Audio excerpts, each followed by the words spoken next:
Halo guys, Assalamualaikum warahmatullahi wabarakatuh. Balik lagi sama aku Puput and welcome back to Rumput. Oke, gimana kabarnya? Sehat? Harus sehat dong, sahabat rumput nggak boleh sakit-sakit. Kalau ada masalah, cerita-cerita ke orang yang dipercaya ya. Atau bisa aja cerita ke salah satu keluarga. Pokoknya nggak boleh sakit, harus sehat terus. Oke, sebelumnya nih ya, aku mau berterima kasih banget sama salah satu sahabat rumput yang udah request untuk ngebahas cerita ini. Jadi malam ini aku akan membahas tentang gadis yang berumur 10 tahun, guys. Dia udah menjadi pembunuh berantai yang terkenal di Inggris. Penasaran siapa? Pasti udah tahu dong. Aku mau bahas soal siapa. Coba tebak. Ya, kita akan membahas tentang Mary Bell. Sebelum kita masuk ke kronologinya, pasti kalian penasaran kan? Gimana anak yang berusia 10 tahun itu udah menjadi pembunuh berantai? Udah bisa berpikir untuk membunuh. Udah punya pemikiran yang sejahat itu, sebengis itu, susah dijelasinnya. Pokoknya sebelum kita masuk ke kronologinya, aku mau ngebahas sedikit tentang latar belakang si Mary Bell ini. Langsung aja, nggak bunyi nih. Oke, langsung aja. Kita masuk ke latar belakang Mary Bell.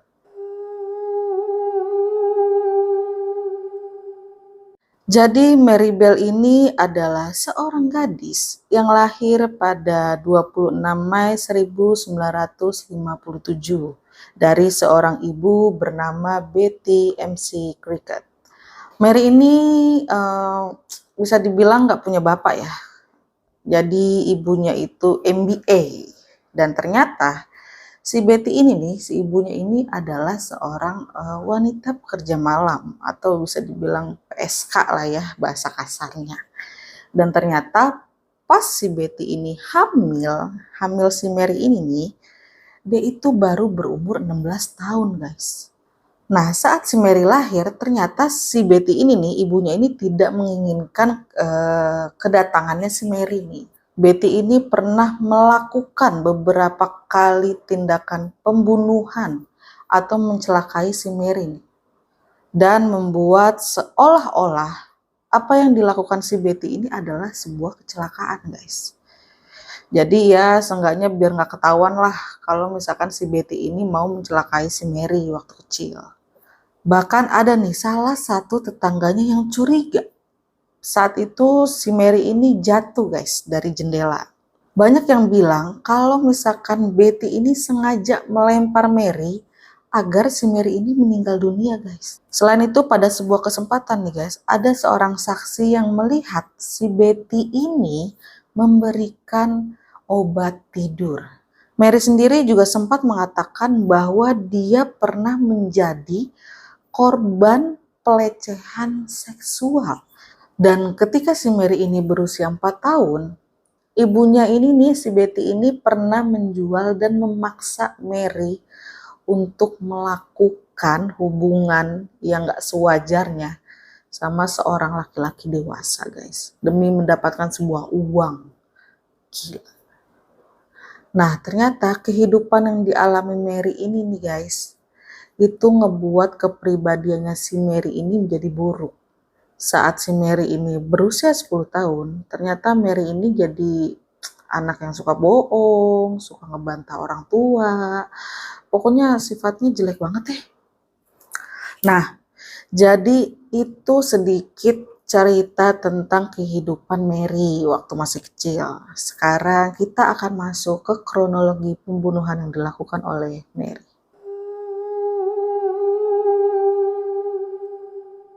Jadi pada hari Sabtu di tanggal 11 Mei 1968 ada nih seorang anak laki-laki yang diajak Mary ke salah satu tempat bermain. Nah setelah si anak kecil ini main nih sama si Mary, Udah lama ya, sekitar sejam, 2 jam dia main, pulang dong dia. Tapi guys, dia pulang dengan keadaan nangis, terus badannya luka-luka. Coba tebak dia kenapa? Jatuh? Atau dicelakain sama Mary?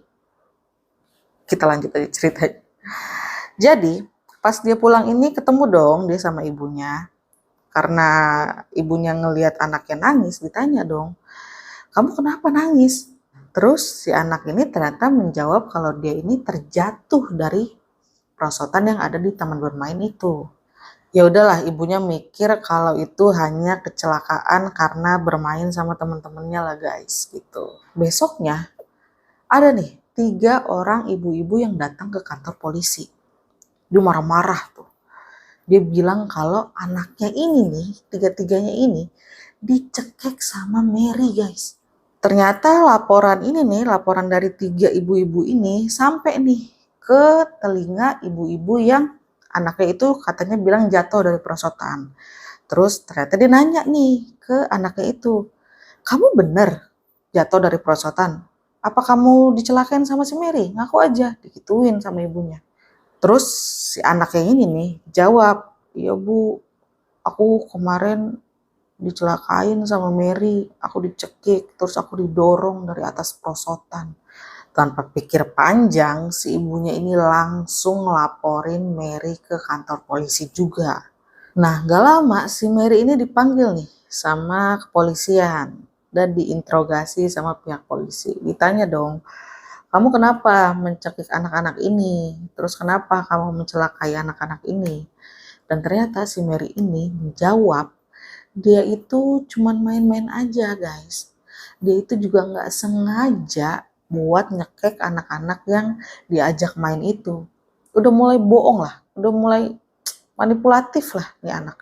Dan pihak kepolisian juga nanya nih soal anak laki-laki yang diajak main itu tuh, yang katanya jatuh dari perosotan. Pihak polisi bilang, "Kamu sengaja buat mencelakai anak laki-laki ini? Kamu sengaja ngejorokin anak laki-laki ini dari atas perosotan?" Gitu kata si pak polisinya kan. Nah si Mary ini juga jawab, dia itu cuma bercanda aja. Dia itu ternyata nggak sengaja nyenggol anak itu, terus anak itu jatuh. Oke, setelah ditanya-tanya sama pihak kepolisian, kan si Mary ini ya udah pinter bohong, dipikirnya oh ya udahlah anak kecil gitu kan. Pihak kepolisian mikirnya kayak gitu nih. Dan ternyata polisi ini hanya memberikan nasihat biar Mary ini nggak melakukan hal yang sama kayak kemarin itu guys. Nah, setelah kejadian itu nggak lama, pada tanggal 25 Mei 1968, inilah pertama kalinya si Mary melakukan pembunuhan guys. Yang dimana tepat sehari sebelum ulang tahunnya dia yang ke-11. Korban pertamanya adalah seorang anak laki-laki berumur 4 tahun bernama Martin Brown. Jadi ceritanya si Mary ini nih ngajak main si Martin ini ke salah satu rumah kosong di Scottswood guys. Nah pas lagi asik main nih, si Martin ini lengah karena dia lagi asik main aja tuh di rumah kosong itu. Tiba-tiba si Mary ini ngedatengin si Martin, terus mencekik Martin sampai Martin ini tewas. Dan posisinya mau tahu gak guys? Si Mary ini ngecekik si Martin terus ngelihat matanya Martin yang lagi kesiksa karena dicekik sama dia. Dan dia cuma senyum-senyum aja kayak gitu. Udah psikopat dari kecil ya, gila gitu. Nah pas Mary udah ngebunuh si Martin, udah deh mayatnya si Martin ini ditinggalin gitu aja di rumah kosong itu. Habis itu si Mary pergi gitu aja ke rumah temennya yang bernama Norma Bell. Di situ dia nggak mikirin gimana mayatnya si Martin, gimana tubuhnya Martin di rumah kosong itu. Apa nanti bakalan ditemuin sama orang nggak? Dia nggak mikirin di situ. Dia cuek aja. Asik-asik udah dia di situ main sama si Norma. Nah, beberapa hari kemudian ternyata tubuhnya Martin ini ditemukan sama pihak kepolisian sudah tidak bernyawa, guys. Sudah terbujur kaku lah, kayak gitu, udah pada biru-biru badannya. Dan sayangnya saat itu polisi tidak menemukan kejanggalan, tidak menemukan apa ya, bisa dibilang tanda-tanda pembunuhan. Malahan sidik jarinya si Mary ini nih yang tadi mencekik si Martin itu nggak ketemu guys, nggak kedetek sama pihak kepolisian. Ya mungkin karena cekeknya entah kurang kenceng atau dia pakai sarung tangan atau apa, ya nggak tahu lah ya waktu itu ya. Pokoknya pihak kepolisian tidak menemukan adanya tanda-tanda pembunuhan saat itu. Tapi saat itu polisi nih guys menemukan satu botol obat penghilang rasa sakit yang tepatnya itu berada nggak jauh dari tubuhnya si Martin guys. Nah karena nggak adanya petunjuk, nggak ada bukti apapun, akhirnya pihak kepolisian menyimpulkan bahwa si Martin ini telah sengaja menenggak obat itu guys. Ya bisa dibilang overdosis lah. Dan dia meninggal ya karena kebanyakan minum obat penghilang rasa sakit itu. Kemudian beberapa hari ini setelah kematian Martin, dia datang nih si Mary nih ke rumahnya si Martin. Dibukain dong sama ibunya si Martin. Dia ngetok nih, tok tok tok tok tok tok tok tok, tok gitu kan. Terus dibukain nih sama ibunya Martin. Tiba-tiba si Mary nanya, "Mana Martin?" Ke ibunya. Nah, ibunya Martin ini menjawab nih pertanyaan si Mary dengan lembut karena kan masih posisi lagi berduka ya. Dia bilang kalau Martin ini udah meninggal dunia. Pas si ibunya ngejawab itu, Mary ini nih malah ngomong kalau misalkan dia tuh udah tahu kalau si Martin ini meninggal. Dan dia datang ke situ cuma mau ngelihat mayatnya Martin yang ada di peti mati. Ya karena kesel dong ibunya. Ini anak nggak sopan banget nih. Udah mukanya songong gitu kan. Terus lu datang ke sini bukannya mau ngucapin, bukan yang ngucapin ya, istilahnya mau memberikan lagi. Ya iya sih mau ngucapin turut berduka cita. Ini malah lu datang terus lu nanya, "Martin mana?" Itu tuh ada di situ, Martin sudah meninggal dunia. Oh, ya udah gue udah tahu kok Martin udah mati. Gue cuma mau lihat aja tuh mayatnya Martin yang ada di peti mati. Ya kesel dong maknya. Ini anak gak sopan banget. Langsung si ibunya si Martin ini marah. Terus dia tiba-tiba langsung nutup aja pintunya dengan keras guys. Nah 2 hari kemudian si Mary ini yang udah berumur 11 tahun ini nih.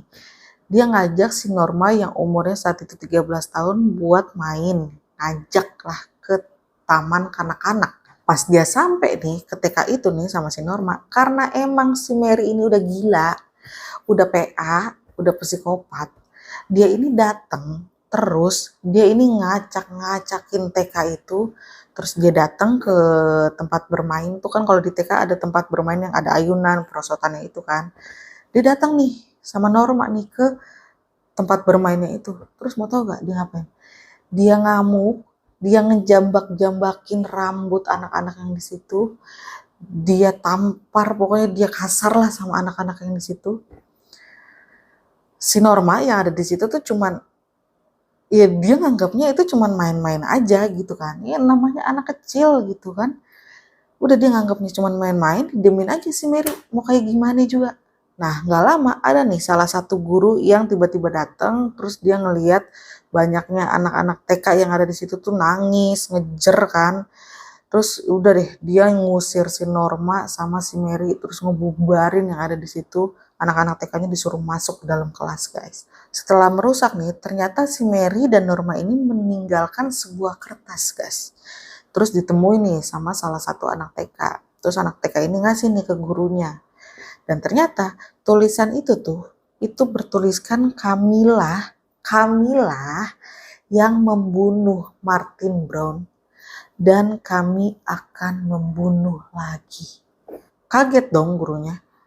Terus gurunya itu langsung nih ngasih kertasnya itu ke salah satu polisi yang ada di situ. Tapi sayangnya guys, polisi itu cuman nganggap ini adalah sebuah lelucon anak kecil. Dan yang gak diperpanjang sama pihak kepolisian. Nah setelah kejadian itu tuh yang dia ngamuk-ngamuk di TK, kalian pikir dia bakalan puas gak? Karena udah bikin ricuh gitu. Si Mary puas gak? Enggak, dia nggak puas guys. Sama sekali nggak ada puas-puasnya. Ternyata pada tanggal 31 Juli 1968, si Mary ini melakukan pembunuhan yang kedua kalinya. Dan kalau sekarang nih, si Mary ini minta ditemenin nih sama si Norma buat melakukan aksinya itu. Sama nih, sama apa yang dilakukan ke Martin waktu itu. Awalnya si Mary sama Norma ini tiba-tiba ngajak nih anak laki-laki yang berusia 3 tahun guys. Bernama Brian Howie. Dan dia di situ ngajak si Brian ini ke salah satu gudang yang ada di sekitar rumahnya itu. Nah, setelah dia sampai nih ke gudang itu, mereka bermain deh tuh, bertiga main ya kejar-kejaran, main petak umpet atau apalah gitu ya. Nah, udah asik bermain, tiba-tiba si Mary ini sama kayak si Martin. Tiba-tiba dicekek tuh si Martin sampai kehabisan napas. Nah, di situ Norma kan panik dong. Dia negor si Mary. Dia bilang, "Hei Mary, kamu ngapain? Kamu gak boleh ngelakuin itu sama si Brian." Nah, si Mary ini kesel karena ditegur sama si Norma kan. "Udah, kamu diem aja," gitu, kata si Mary. "Kalau misalkan kamu ngadu atau kamu buka suara, kamulah yang bakal jadi korban selanjutnya." Orang gila. Masih kecil. Astagfirullah. Oke, lanjut. Pas si Mary ini udah mencekik si Brian, Brian kan akhirnya meninggal dunia dong guys. Dan sampai di situ puas lagi dia? Enggak, kagak puas tuh anak. Mau tahu apa yang dilakuin? Si Mary ini nih, dia tiba-tiba ada pikiran untuk memutilasi badannya si Brian. Mau tahu apa yang dimutilasi? Ini agak kotor, maaf ya. Yang dimutilasi itu adalah alat kelaminnya si Brian. Orang gila itu. Nggak hanya itu aja. Dia juga nyayat-nyayat badannya si Brian, guys. Wah, astagfirullahaladzim, psikopat udah masih kecil ini. Ini gue ngomong emosi. Oke, lanjut ya guys. Karena saat itu si Norma takut, udah diancem, ya pokoknya diancem bakalan dibunuh kalau misalkan dia ngadu. Di situ si Norma cuma nangis aja ngelihat apa yang dilakuin si Mary guys. Setelah si Mary ini puas ngelakuin apa yang dia pengen itu tuh, memutilasi, nyayat-nyayat si Brian. Udahannya badannya Brian itu ditaruh di bawah tumpukan beton yang ada di gudang itu guys. Abis si Mary ini ngelakuin pembunuhan itu tuh, akhirnya Mary dan Norma ini balik nih ke rumah si Norma. Tapi sebelum si Norma sama si Mary ini nyampe ke rumahnya, tiba-tiba si Norma sama si Mary ini ketemu nih sama kakaknya Brian. Terus ditanyalah nih si Norma sama si Mary. Kakaknya Brian ini bilang, "Norma, Mary, kamu ngeliat adik aku nggak? Soalnya dia sampai sekarang belum pulang." Gitu ini sama kakaknya. Nah, terus si Mary ini sama si Norma ini jawab, "Enggak kok, kita nggak ngeliat tuh adik kamu ada di mana. Yaudah yuk, aku bantuin buat cari adik kamu," kata si Mary gitu guys. Udah dong, mereka nih nyari si Brian ini bareng-bareng tuh bertiga. Dan si Mary ternyata ngajak kakaknya si Brian ini nih ke gudang yang tadi mereka datengin guys. Si Norma panik dong, karena kan di situ dia bilang nggak boleh ngomong sama siapa-siapa. Tapi si Mary sendiri nih malah yang ngajak kakaknya si Brian itu buat datang ke gudang.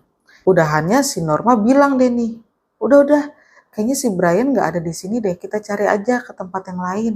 Gitu kata si Norma, karena udah panik nih dia, takutnya mayatnya si Brian ketemu di situ sama kakaknya. Nah, karena udah malam nih guys, akhirnya kakaknya Brian ini pulang nih. Si Mary juga pulang sama si Norma. Dan karena nggak ketemu si Brian itu, akhirnya pihak keluarganya si Brian ini melaporkan ke pihak kepolisian bahwa Brian ini sudah hilang guys. Nah, mulai nih pihak kepolisian melakukan pencarian besar-besaran. Dan setelah sekian lama, akhirnya tubuh Brian ditemukan di tumpukan-tumpukan beton itu, guys. Nah, karena mayatnya si Brian ini udah ditemukan, pihak kepolisian ini udah mulai curiga nih sama anak-anak yang ada di situ. Pas lagi ngawasin, polisi ini sempet curiga nih sama dua anak perempuan yang ternyata dia ini nih yang umurnya 10 sampai 13 tahun ini main sama anak-anak yang umurnya di bawah dia. Itu tuh aneh, maksudnya polisi ini kayak ngelihat gerak-geriknya si Mary sama Norma ini nih aneh gitu lah. Akhirnya polisi mencoba nih mengin- menginterogasi menginterogasi anak-anak yang ada di taman bermain itu. Nah, ternyata dua anak ini nih, si Norma sama si Mary ini juga diinterogasi, guys, sama pihak kepolisian. Pas diinterogasi, ternyata si Norma ini santai aja. Nggak ada takut-takutnya, nggak ada panik-paniknya. Beda sama si Mary. Mary ini nggak mau diinterogasi, terus tingkah lakunya aneh, terus dia panik. Udah dong, pihak polisi curiga nih sama si Mary ini awalnya. Udah dong, langsung nih pihak kepolisian nanya nih sama si Mary tentang Brian. Dan pas ditanya soal Brian, si Mary ini malah ngakunya dia sempat melihat Brian sama seorang anak laki-laki pada malam itu. Nah, pas udah dapat informasi dari si Mary ini, polisi langsung dong ya ngelacak apakah benar yang diomongin sama si Mary ini. Dan ternyata anak laki-laki yang dimaksud sama si Mary ini nggak ada, guys. Nggak adanya, maksudnya nggak ada di tempat kejadian itu. Si anak ini ternyata pas kejadian ada di bandara. Berarti apa? Si Mary udah memberikan informasi palsu terhadap pihak kepolisian. Tapi pihak polisi diam aja nih. Mereka mencoba mengumpulkan bukti-bukti, terus menyocokkan bukti-bukti sama omongannya si Mary itu. Akhirnya Norma sama si Mary ini dilepaskan lah gitu aja. Pada saat hari penguburan Brian, ada nih salah satu saksi yang melihat Mary ini ngumpet nih di bisa dibilang taman depan rumahnya lah.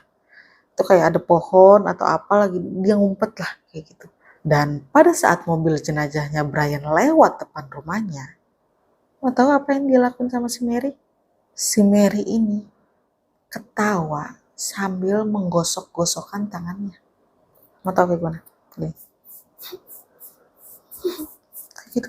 Aduh, merinding gue. Sumpah. Gila. Setelah selesai pemakamannya si Brian, lagi-lagi si Norma sama si Mary ini dipanggil ke kantor polisi buat diinterogasi. Karena pihak kepolisian ini mencurigai bahwa si Mary ini nih yang ngebunuh si Brian. Karena ternyata pihak kepolisian ini menemukan adanya tanda ukiran di badannya si Brian. Dan ukirannya itu berbentuk huruf M. M. Kalau kita bisa lihat, kalau kita nekal-nekal ya, M itu siapa? Dan situ ada huruf M. Dan mau tahu posisinya di mana? Ada di perut, guys. Sini nih, M tulisannya. Itu di sayat. Gila gak? Dan pas si Mary ini diinterogasi, si Mary ini mulai nih ngaco ngomongnya, terus mengarang cerita lah sama pihak kepolisian. Dan ada satu omongannya dia yang bikin polisi kaget. Mau tahu gak apa?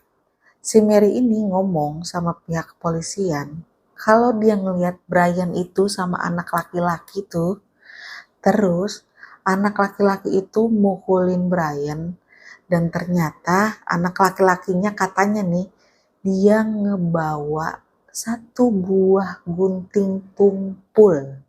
Polisi kaget dong. Loh, kok tahu nih anak ada gunting? Mau tahu gak kenapa tiba-tiba si polisinya kaget? Karena gunting ini nih adalah barang yang bisa dibilang disimpan sama pihak kepolisian, dirahasiakan sama pihak kepolisian guys. Karena pihak kepolisian berpikir nih, kasusnya si Brian ini terlalu sadis. Jadi untuk diberitakan itu, adanya gunting ini tuh disembunyikan sama pihak kepolisian. Dan si Mary ini tiba-tiba tahu guys, coba. Udah mulai kebukti dong. Pihak kepolisian udah, wah ini nih, udah karena diinterogasi, didesak sama pihak kepolisian, si Mary ini takut, kicep, ya kan? Akhirnya tiba-tiba, lucu nih, si Mary ini nuduh si Norma yang ngebunuh Brian. Karena si Norma ini kaget dong, kan pihak kepolisian langsung lah ya ngomong ke Norma kalau misalkan si Mary ini nih nuduh dia bahwa dia inilah yang membunuh Brian. Kaget si Norma dong, karena dia marah, kesel, ya dia tahu apa yang udah dilakuin Mary. Akhirnya si Norma ini nih jujur ke pihak kepolisian guys. Akhirnya Norma menceritakan kejadian yang sesungguhnya. Dia ngaku nih kalau misalkan dia ini emang ada di tempat kejadian itu. Tapi yang ngebunuh Brian itu adalah si Mary. Dan dia tidak sama sekali ikut campur atas pembunuhan si Brian guys. Nah, berkat pengakuan si Norma, akhirnya si Mary ini ditangkap sama pihak kepolisian. Akhirnya kasus ini disidangkan pada bulan Desember 1968. Dan Norma juga mengaku kepada pihak kepolisian bahwa dia ini sudah diancam sama si Mary. Dia nggak boleh ngadu, dia nggak boleh lapor ke kepolisian karena si Mary ini ngancem Norma bakalan dibunuh sama si Mary kalau misalkan si Norma ini ngadu guys. Dan akhirnya si Norma ini dibebaskan pada saat itu. Dan gilanya pada saat persidangan si Mary ini ngaku nih, dia melakukan pembunuhan itu semata-mata untuk menyenangkan dirinya sendiri. Udah gila, dia udah psikopat, udah fix. Mendengar pengakuan si Mary itu, akhirnya hakim menyatakan bahwa Mary ini adalah orang yang berbahaya dan merupakan sebuah ancaman bagi anak-anak lain yang ada di rumah itu guys. Akhirnya Mary ini dijatuhi hukuman 12 tahun penjara guys. Dan Mary ini di penjara anak di Red Bank Community Home. Kabarnya Mary Bell ini sudah bebas pada saat itu, pada tahun 1980 dan usianya dia udah 23 tahun.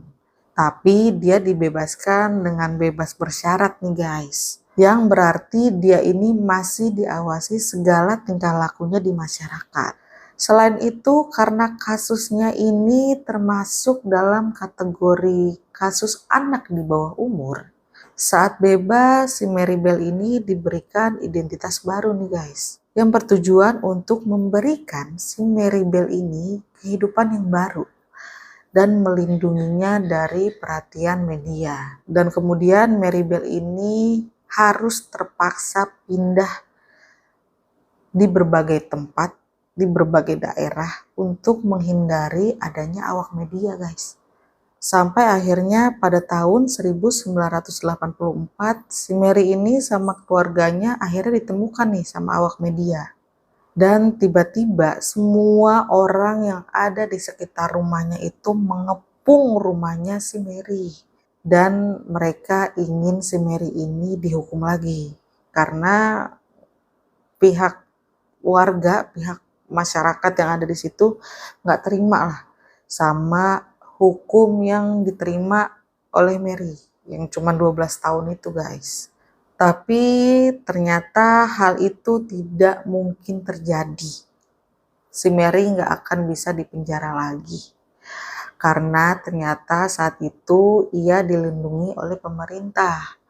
Yang dikarenakan masa tahanannya itu sudah berakhir nih. Dan si Mary ini mempunyai hak untuk melanjutkan hidupnya dan terlepaslah dari masa lalunya yang waktu itu. Dan itulah cerita si Mary Bell. Gimana menurut kalian? Ya kalau menurut pemikiran aku ya, dia bisa menjadi pembunuh berantai karena apa yang sudah dilakukan sama ibunya. Sama kisah perjalanan hidupnya semasa kecil yang dia dijual sama ibunya, yang dia sempat mau dibunuh sama ibunya. Pokoknya pengalamannya jelek lah waktu masih kecil. Dan itu ngebentuk kepribadiannya dia jadi buruk, guys. Jadi dia nggak bisa ngerasain namanya prihatin sama orang, nggak ada rasa kasihan sama orang. Ya karena itu dia ngerasa dia udah dilukain sama ibunya, dia udah dilecehin sama semua orang, dia ngerasa perbuatan itu, oh ini baik ya ternyata buat gue gitu kan. Dan akhirnya dia melakukan perilaku yang buruk terhadap anak-anak lain. Nah pokoknya semoga kedepannya itu nggak ada kejadian-kejadian seperti ini lagi ya guys. Maksudnya semoga anak-anak kecil zaman sekarang jangan sampai ada berpikiran untuk ngebunuh lah. Walaupun ya zaman sekarang tuh udah zaman edan, semua anak-anak tuh udah megang gadget, megang handphone, bisa ngebuka ya macam-macam lah yang ada di handphone. Kita sebagai orang dewasa harus menjaga, harus ya apa ya? Itulah aku susah ngomongnya nih udah malam. Aku ngantuk guys. Kita syuting udah jam 12 malam nih guys. Ya pokoknya harus lebih dijaga aja lah tontonan yang ditonton sama anak-anak kecil. Biar nggak ada pikiran-pikiran untuk membunuh, untuk menyakiti sesama temannya, kayak gitu. Oke, masih dengan giveaway yang sama. Kita masih menunggu untuk 1K. Ini 919. Ayo dikit lagi 1K, tolong dibantu. Yo, prok dibantu untuk 1K. Karena ini giveaway-nya nggak bakalan dikirim-kirim kalau misalkan belum 1K guys. Terus jangan lupa nih. Jangan lupa di like, di komen, di share ke teman-temannya. Terus satu lagi pesan saya ya. Tolong dong kalau nonton sampai habis. Jangan di skip dong, jangan dicepet-cepetin. Kalau bisa dari awal sampai akhir tuh tontonnya sampai habis, oke? Oke lah, sahabat rumput. Terima kasih sudah nonton aku malam ini. Terima kasih sudah menemani malam ini. Aku Puput undur diri. Assalamualaikum warahmatullahi wabarakatuh. Bye.